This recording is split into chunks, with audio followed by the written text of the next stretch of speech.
Les traditions culturelles ont placé la table de travail d'une femme et d'une fille autour du foyer domestique. Les opportunités d'éducation pour les filles restent limitées, car de nombreux parents ne voient aucune valeur à investir dans leur éducation. En conséquence, les cas de mariage d'enfants en Sierra Leone deviennent prévalentes. Les statistiques de l'UNICEF montrent qu'environ 40% des filles du pays se marient avant le 18e anniversaire. Dans un petit village de Dankawale, situé à Koinadougou, dans la province du nord de la Sierra Leone, nous trouvons Kumba et Manimo. Les deux ont failli tomber dans le piège du mariage précoce. J'avais 13 ou 14 ans quand un homme voulait m'épouser, mais je ne connaissais pas l'importance de l'éducation et j'ai accepté de l'épouser. Ma mère a accepté et nous avons poursuivi les préparatifs du mariage. J'étais en classe de 6e. J'ai passé mes examens et j'ai réussi à passer en école secondaire. Mais un homme est venu et a dit qu'il voulait m'épouser. À des kilomètres de là, dans le village de Lengekoro, Moussou Dabo, âgé de 15 ans, a également vécu la même histoire. Je me suis sentie mal lorsque ma grand-mère a voulu me marier. Je me suis sentie vraiment mal. L'élimination du mariage des enfants est une priorité dans le cadre des objectifs de développement durable. Numéro 5. Sur l'égalité de sexe, d'où la nécessité d'interventions spécifiques et efficaces pour mettre fin à cette pratique. L'une d'entre elles est le projet My Small Wife No More du partenariat Cause Canada Sierra Leone. Le projet pilote a été soutenu par le Fonds pour l'innovation et la transformation FIT de novembre 2020 à janvier 2022.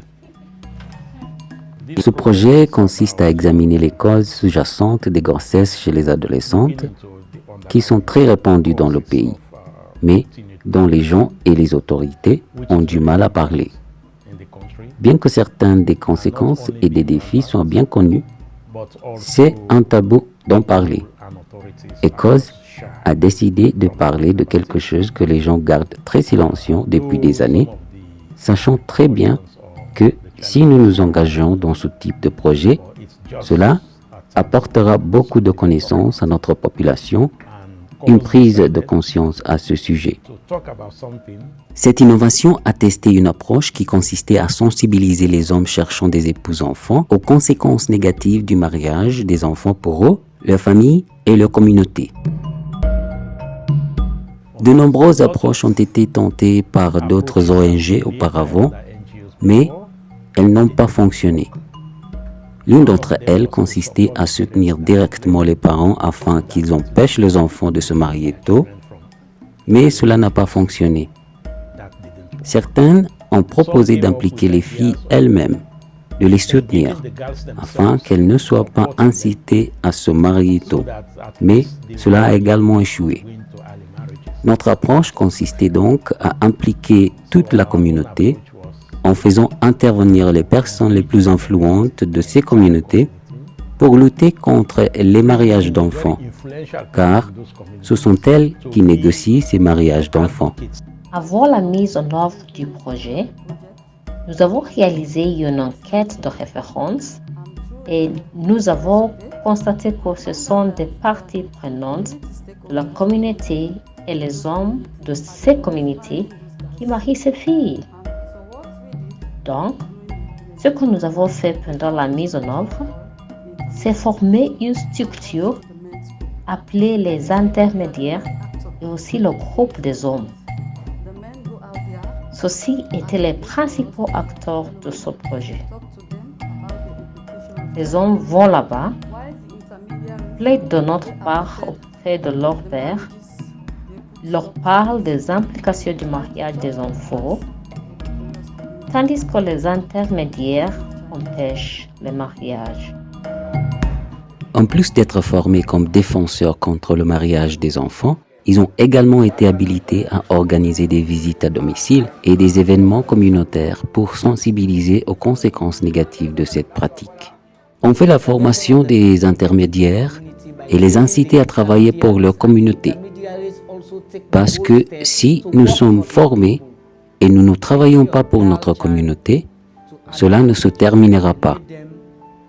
Faire marier votre fille tuera automatiquement son avenir et il y aura moins de développement dans la communauté. Et nous savons tous que lorsque vous éduquez une fille, vous éduquez une nation. Je vais de maison en maison pour sensibiliser les parents aux avantages de l'éducation et je surveille également les raisons de leur absence à l'école à travers leurs erreurs. De plus, les familles ont été mises en garde contre les impacts économiques des mariages d'enfants. Elles mariaient leurs filles pour recevoir des paiements de dot qu'elles pensaient réduire les charges économiques sans savoir que cela entraînait plus de pertes que de bien-être. Il y a en réalité des coûts élevés quand des filles se marient tôt, car elles ne sont pas physiquement matures. Cela entraîne de nombreuses complications, surtout lorsque la plupart d'entre elles tombent enceintes. Si vous examinez la littérature de ce pays, vous verrez que vous avez un taux de mortalité maternelle élevé. Et la plupart de ces cas peuvent être liés au mariage précoce. Et pour la famille elle-même, lorsque vous perdez un être cher, c'est quelque chose de presque insupportable. Mais vous devez simplement accepter. Ce sont des choses qu'ils voient, cela les perturbe, et même ces filles, quand elles sont jeunes, elles sont très attirantes pour ces hommes. On se marie, et après 1 an ou 2, l'homme en voit une autre, et sa concentration se porte maintenant à elle. Et parfois, il y a tellement de problèmes que la fille ne peut pas le supporter. Elle doit retourner chez elle. Et quand elle rentre chez elle, elle rentre avec 2 ou 3 enfants. Donc, encore plus de bouches à nourrir. À la fin de la période d'essai du projet, Cause Canada a enregistré un impact significatif.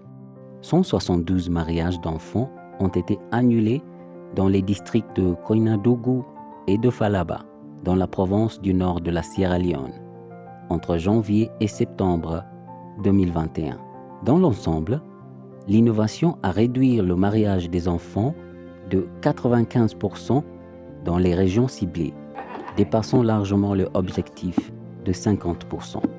J'ai commencé à réaliser les avantages de l'éducation car ma fille est assez audacieuse pour parler anglais en public.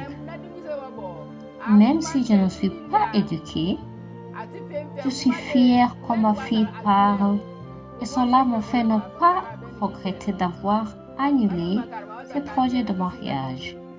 Il y a eu une énorme différence depuis l'annulation du mariage de Manimo. Grâce à son éducation, elle a pu avoir des fonds et elle peut me soutenir et payer ses frais de scolarité. Je crois qu'elle fera encore plus quand elle aura fini ses études. D'autre part, il y a également eu une augmentation de l'inscription des filles dans les écoles. Le nombre de filles inscrites à l'école a augmenté. Je peux vous dire que dans les 3 premières années de secondaire, nous avons plus de filles que de garçons. Environ 216 filles sont inscrites dans mon école, contre seulement 110 garçons. Nous avons également un comité chargé d'examiner ce type de violation, le comité de sécurité scolaire, où nous avons des conseillers scolaires et d'orientation, le directeur et le vice-directeur, impliqués pour lutter contre certains de ces actes. Avant cela, il n'y avait pas de sensibilisation sur le mariage précoce. Les parents prenaient leurs enfants et les donnaient à des garçons et à des hommes pour des mariages. Mais grâce à cette intervention, l'école est très fière et prend des mesures radicales contre des mariages précoces et cela a maintenant diminué. Désormais, Un avenir prometteur s'annonce pour les filles du région de Koinadougou. Je promets que la prochaine fois que vous viendrez, je ne serai pas le même combat que vous voyez aujourd'hui. Je serai devenue ministre de l'Éducation. En ce moment, je remercie Dieu car je vais à l'école et je peux aider mes parents à la maison. Je n'accepte pas ceux qui viennent avec l'intention de me marier en ce moment. Ce projet a eu beaucoup de succès, non seulement de notre côté, mais aussi du côté de FIT et même des communautés. Nos plans sont vraiment d'étendre ce projet non seulement dans les régions de Koinadougou et de Falaba, mais aussi à Bombali, Tonkolili et même Moyamba, où nous avons nos plus grands programmes en cours. Et quant au partenariat Cause Canada-Sierra Leone, la bataille continue et ils espèrent avancer vers davantage de régions à travers le pays.